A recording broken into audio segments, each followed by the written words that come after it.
Convenci meu pai, tive que convencer meu pai e minha mãe, convenci o Carson Gracie. Falei, Carson, a gente precisa ir para os Estados Unidos. Ele abandonou a academia dele, Sério? foi para lá comigo. Mas o que você falou para ele? Ele te acreditou muito. Você é bom de convencimento? Não é convencimento. Quando você tem visão, você tem um... Eu sempre fui visionário. E tinha alguns malucos que acreditavam em mim. Ele foi um dos. Só que ele era um... Eu falo que o Carson era uma criança grande. E eu falo que toda pessoa que acho que é gênio, ele que tem uma criança dentro dele, né? Porque ele pensa como criança, é criativo como criança, né?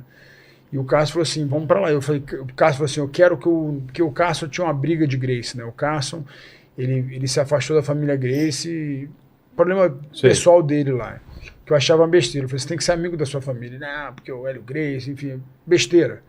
Eu falei, Carson, então, pro seu nome ser grande, como você é o cara o seu pai foi o cara que criou o jiu-jitsu, você tem que ir para os Estados Unidos contar a sua história.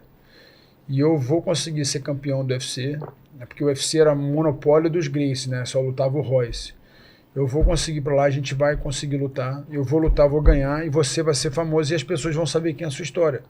Porque você tem um legado, você tem vários lutadores, eu vou conseguir lá. Ele falou assim, tá bom, vamos para lá. Eu convenci, ele confiou, acreditou. Vamos para lá, arrumei um cara para abrir a academia, inclusive era um brasileiro, o Federico Lapenda, ele abriu a academia pra gente, era um produtor de cinema, hoje em dia abriu a academia, não deu certo, a gente se separou, eu fiquei lá, o Cássio queria voltar, e eu ia malhar todo dia nessa academia. Eu estava um dia na academia, uma mulher que fazia, acho que casting para cinema, né, que ela escolhia as pessoas, ela virou para mim e falou assim, você quer fazer cinema? Eu falei assim, não, eu não sou ator, eu sou lutador. Ela falou assim, você é lutador? Tem um cara que é um produtor de cinema, John Peters, que ele adora luta, posso marcar uma reunião, você e ele, amanhã?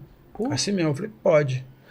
Marcou uma reunião, dia seguinte a gente estava na casa dele em Beverly Hills, na Alpine Drive, que é onde só mora milionário. Chegamos lá, ele virou para mim, recebeu, começou a fumar maconha na frente de mim do Carson, o Carson quase teve um treco. E eu falei, fica quieto, meu, deixa o cara fumar. Ele ofereceu, o Carson quase xingou o cara, xingou em português, eu não traduzi. Aí eu falei, o que vocês querem? Aí o Carson falou assim, a gente quer lutar no UFC. Aí contou a história, falou assim, tá. Aí falou assim, Vitor, você pode morar aqui na minha casa de hóspede, Carson, eu vou alugar um apartamento para você. Assim? Assim mesmo, abriu a academia pra gente em West Hollywood, inclusive Coisa de filme, né? Não é? Quem estreou comigo no UFC foi o Joe Rogan, né? O Joe Rogan era meu aluno. Sério? O Joe Rogan treinava comigo todo dia. Ah, para? Cara, o Joe Rogan era meu aluno, eu treinava ele, tinha academia. Mas ele era comediante já, tudo, fazia show. Ele foi pra lá, ele se mudou pra lá pra fazer stand-up comedy. Tá. Né? No Cell, naquela época não tinha nada. No Improve, foi em 1996, 7. Isso foi em 96. Cara, o Joe Rogan. E o Joe Rogan, eu me lembro que eu tava treinando, aí eu fui fazer uma luta no Havaí, eu fiz a minha estreia no Havaí. Meu primeiro contrato foi o contrato de alto risco, que eu... Como que era esse contrato? O cara queria me pagar $500 para me fazer uma luta. Gente, eu falei, não. Né? Nossa! Eu falei, de maneira alguma, eu falei, se eu ganhar, você me dá 10, se eu perder, você não me dá nada. E ele topou? E o cara era o dono da 24 Hour Fitness, que era uma academia mega naquela época de fitness. Hoje em dia é um dos grandes empreendedores do mundo fitness. Ele apertou minha mão, eu confiei nele, a gente foi pro Havaí. Sem contrato, só no... Sem contrato. Só no verbal. E a luta era sem regra. O cara valia dedo no olho, só não valia mordida. Mesmo? É mesmo. Eu tinha 18 anos de idade. E nunca tinha feito uma luta profissional? Ou nunca tinha feito, só em academia. Aí eu tive uma visão, a gente foi fazer a pesagem, tinha um jogo do Lakers no dia seguinte, tava o Shaquille O'Neal, o Kobe Bryant, tava todo o time do Lakers, eles estavam lá nessa academia, eu cutuquei eles, convidei o time inteiro, o time veio. Pra assistir? Eu assisti. E foi quando eu fiquei amigo do Shaquille O'Neal. Porra! E aí dali eu fui convidado pro UFC. Ganhou a luta, ganhou os 10 mil. Os 10 mil. O cara cumpriu, então. Mas o Carson gastou tudo em aposta. O Carson já tinha apostado tudo, então acabou sendo com 20 mil. Ele saiu com 20 mil, mas ele era o Carson adorava apostar, né? Então ele torrava dinheiro. Ele falou assim, tô precisando de dinheiro. Toma, tô precisando de dinheiro, então. Ele ganhava e perdia, então assim... Eu ia brigar tanto se eu tivesse Nossa, eu também, imagina. Mas ele era um cara bacana, assim, foi uma pessoa muito importante na minha vida, uma pessoa que confiou em mim quando eu não era nada. E eu falo Vitor, que mas cara, que Não, doideira. minha história de vida. Mas nessa história, dá um filme nessa história toda, a gente fazia luta nas academias, né? Tinha coisa de gangue, de apostas. É mesmo? Eu era segurança do Mickey Rook, sabe? Lembra do Mickey Rook? Que fez Coração Satânico. Aí ele fez umas coisas no rosto, ficou. Né? Você viu o que ele fez? Ele fez Mas naquela época, enfim. Ele lutou boxe depois. Depois. Aí dali, com 19 anos, eu fui campeão mundial. Depois 20 entrou no meu auge. Mas como que foi essa para você ser campeão mundial? Qual é o caminho que você fez, assim? Foi rápido? Quantas lutas? Rápido, entre aspas, né? Eu tinha que fazer só uma luta. Eu fiz uma luta com 18 anos e já fui direto pro UFC. Você tinha que fazer 2 lutas na mesma noite. É mesmo? Aí eu fui campeão mundial. A primeira luta você ganhou como? Primeira luta eu nocauteei, segunda luta eu nocauteei. No Aí foi no quando boxe? eu me tornei o fenômeno. Porque era famoso por essa rapidez. Mas isso era uma coisa que você desenvolvi bem desenvolveu, antes, né? exatamente, por causa do boxe. E a galera não esperava, não estudava? Como que os caras... Naquela época não tinha muita... Acesso, né? Não tinha fita, não tinha nada desse negócio de estudar o oponente. Sei. Era muito mais instinto, era muito uma arte marcial contra a outra. Sei. E vale lembrar que eu falo, quando você planta uma semente, você planta ela no escuro, ela cresce no escuro, de repente ela cresce, né? Mas não é de repente, demorou anos. Você não viu só isso aí. Então, treinava muito, né? Me dediquei muito.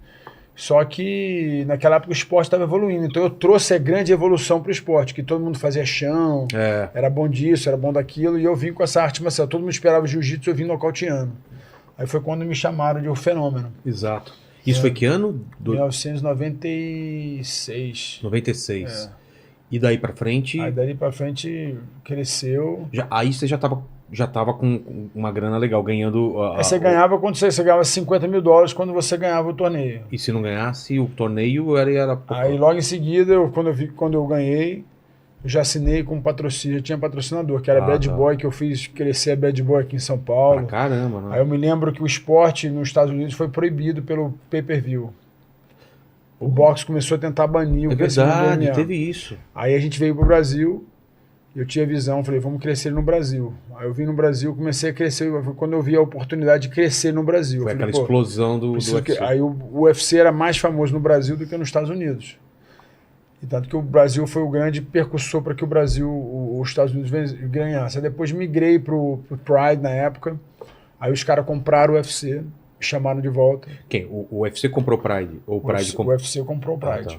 Aí ele pegou os lutadores que eles queriam, eu estava no Pride, eles me chamaram. Enfim, eu transitei nessa área, mas assim, eu participei do UFC antigamente, que tinha o dono era o Bob Malvics, era o dono do UFC. Depois foi o Lorenzo Fertitta, junto com o Dana White. Então, assim, mas como eu já tinha crescido o esporte... Mas qual foi a história que a Joana falou que era... Eles te ofereceram comprar uma parte?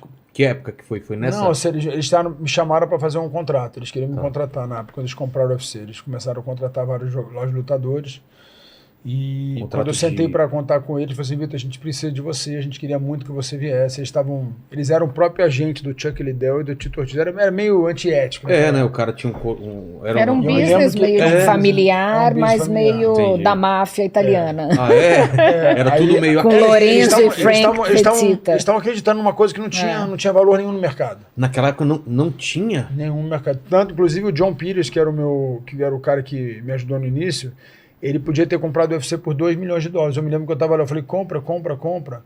Ele não quis comprar, ainda Achou bem que ele não comprou. Ia. Mas não, também se ele tivesse comprado, não ia ser o que foi. Né? Porque o Lorenzo, na realidade, foi o que foi, mas ele ficou com $40 milhões negativo. Caramba! Tem a história linda, mas eu participei disso tudo, então eu vivi nesse meio. Mas eu tinha uma visão, tanto que quando eu tive uma reunião com o Muhammad Ali, foi logo na minha segunda luta do UFC. Um dos meus treinadores de boxe era o Al Stank, que treinava o Oscar de la Hoya.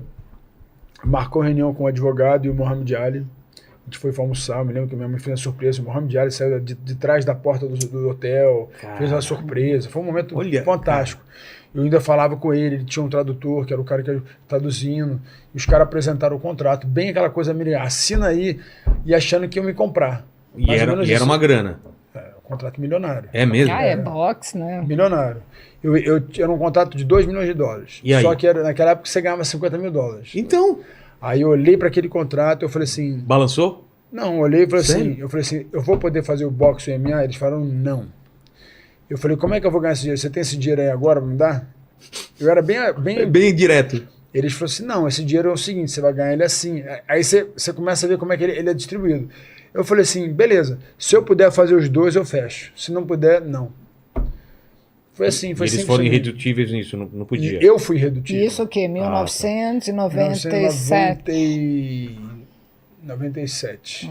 Tanto que em 98 teve o UFC Rio, teve o UFC São Paulo, que eu lutei com o Vanderlei. Então assim, eu participei dessa grande... Nossa, mas assim, eu falo assim, quando você diz sim para uma coisa, você diz não. Por exemplo, quando eu disse sim para Joana, eu disse não para todas as outras mulheres. Exato. Quando eu disse sim pro MMA, que eu acreditei no MMA, eu falei assim, enquanto isso aqui não... Eu tinha na minha cabeça, enquanto isso aqui não se tornar um esporte e eu ganhar milhões de dólares com esse esporte, quero que esse esporte. Entendi.